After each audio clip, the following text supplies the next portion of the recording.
Want the electric slide again?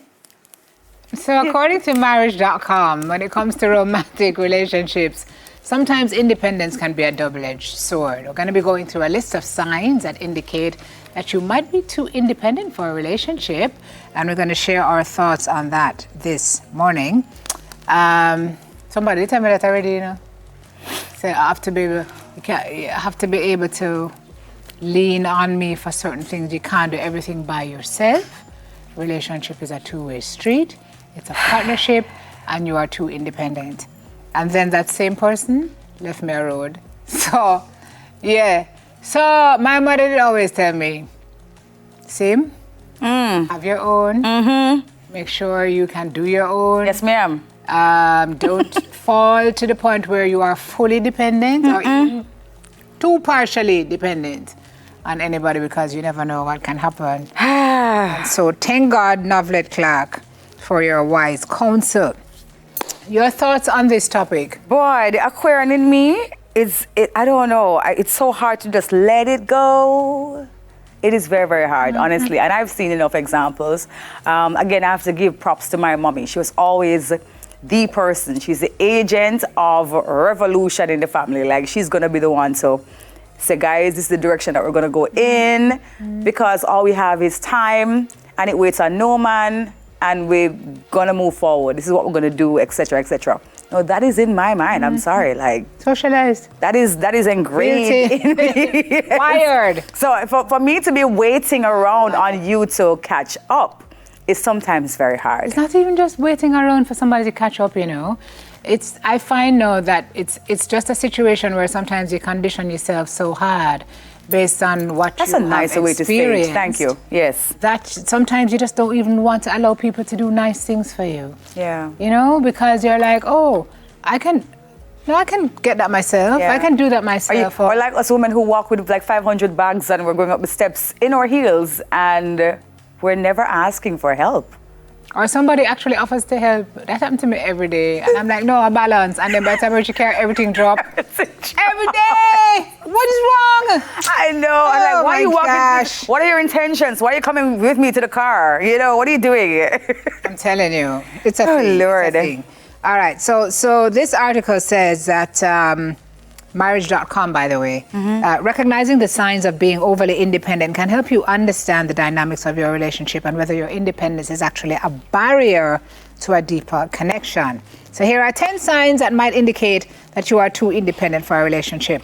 Number 1, depth. Yeah, it says preference for solitude over partnership. So if you consistently find yourself opting for solitude rather than engaging with your partner, it might be a sign of being too independent in a relationship. Or it could just be that you do not want to be in a relationship. Choosing to spend most of your free time alone or preferring activities that exclude your partner can indicate a disconnect and a lack of desire to cultivate shared experiences, which are crucial for relationship growth. They are. If you want to grow in your relationship, you have to spend time with the person that you're with. Quality time. It's a love language. It is. One of the things that came out of COVID was people talking about the fact that now he is home. Now she's home. Like, nobody's leaving at 9 o'clock, before 9 to get to work for 9, spending the whole day to come home after 5, 6 o'clock. Then we may eat dinner together for maybe an extra hour and we'll go sleep. So now I have to face you. I have to learn about you. COVID tested a lot of It did, and some broke. They did not survive. Yeah, some broke and some thrived. Record number of divorces under COVID because partners just realized that they didn't like each other. Not even that they don't love each other, they didn't like. They just spend enough time with each other. They say, boy, I mean, I like, oh, you're true. Like, I tell you true all this time. And please don't confuse this point. Yeah. I think it's important to note with the fact that you don't need solitude in a relationship, because nobody's joined at the hip, eh? Yeah. And you're going to need some time for yourself. But if it says choosing to spend most of your free time alone. Or preferring. And preferring to not be with your partner for shared experiences, that's a red flag. Yeah. That's a red flag. Also, if you make decisions solo, a vital aspect of a relationship is making decisions together and considering each other's views and feelings. So if you find yourself making significant life decisions like buying a house, hey honey, I bought a house last week. What? Changing jobs or planning major trips without consulting your partner, Oh my. Then what happened to your head? I don't know. My tea is just done, Simmer. My tea is just... I just need some more hot water in the cup.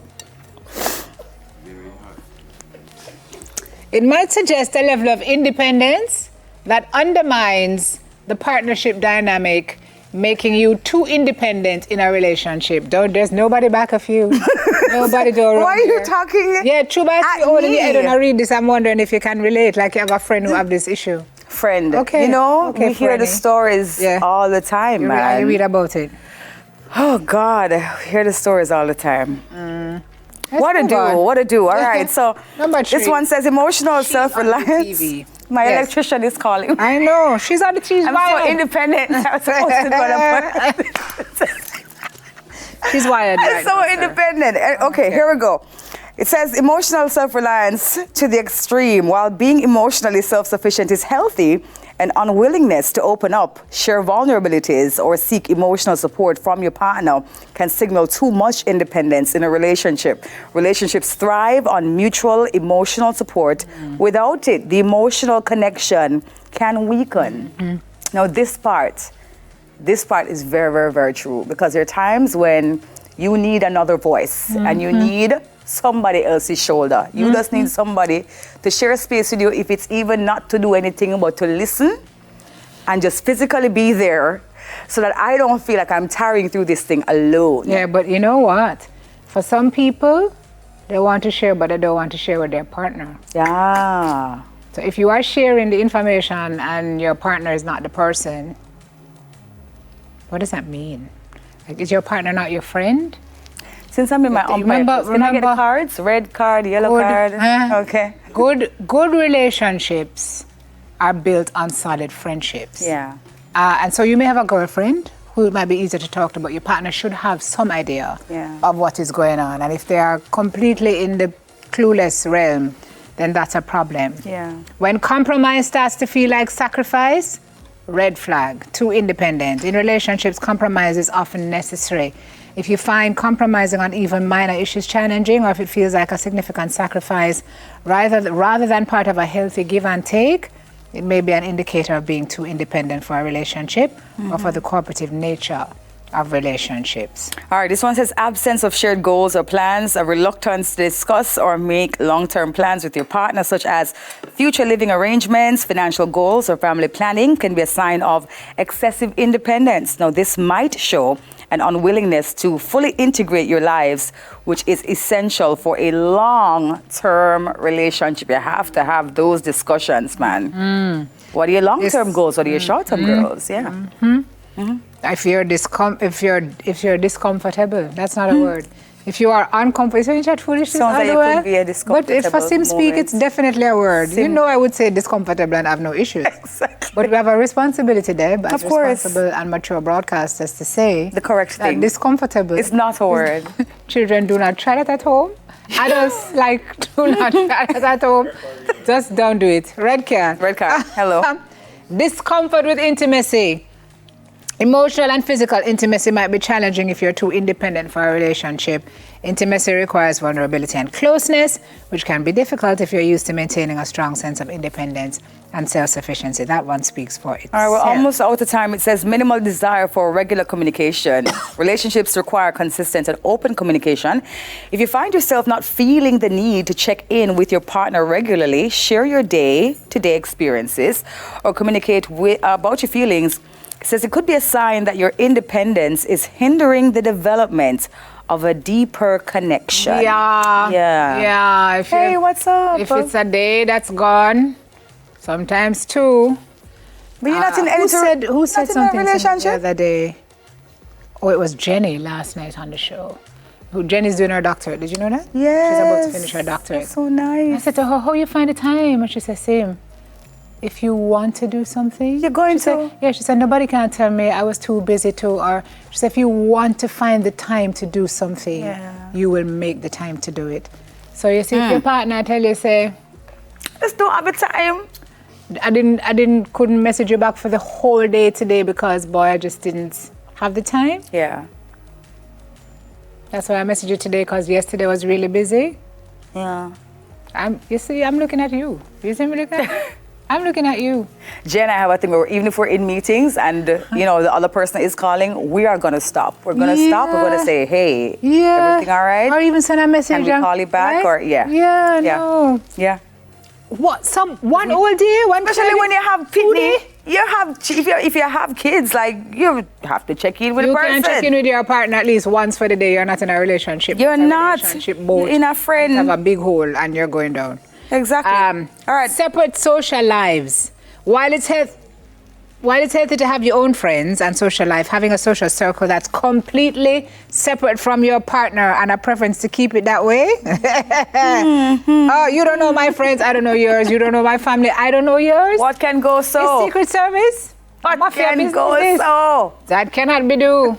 That is not a relationship. Again, that is a relationship canoe. Yeah. And it have a hole and you're going down. All right. Resistance to financial interdependence.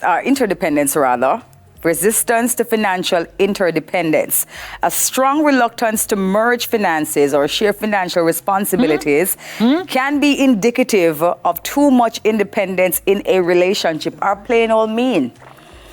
This resistance might stem from a desire to maintain complete control over your financial life, which can be at odds with the partnership and mutual support expected in a relationship. If you're into the relationship, you have to share. What you have to share? On the ship, okay? What are you sharing? Your stuff, your finances. You have to have the conversations as well, okay? Sometimes, Michelle Obama said sometimes in the relationship, it's what, 80-20? Sometimes it's 90-10, but it's just part of the journey. Sometimes you go back to 50-50, but you have to be able to communicate and discuss it and plan for it. Yes, for sure, for sure. But I would also add a caveat to say that that part is very important, but you have to understand what your partner's financial performance, behavior, responsibility is, and that has to guide you because, again, next thing you're going to merge finances and when you go looking at accounts, the scammers will visit. Hi. Right? So I'm all for having a joint account, but I'm not opposed to having I get you. You separate little money. Yeah. Your little money stash. And then if you're overlooking your partner's needs, then that's a problem. If it's just about you, then you should not be in a relationship because you're too independent. Yeah. I don't know how many of those boxes you checked, but we have some young men on the floor in here this morning who are listening very keenly. despondent. Listening keenly. Well, that's it for Girl Talk, guys. Guys, you okay? Stay with us, You okay? Everybody's fine. Okay. Are you too independent to be in a relationship?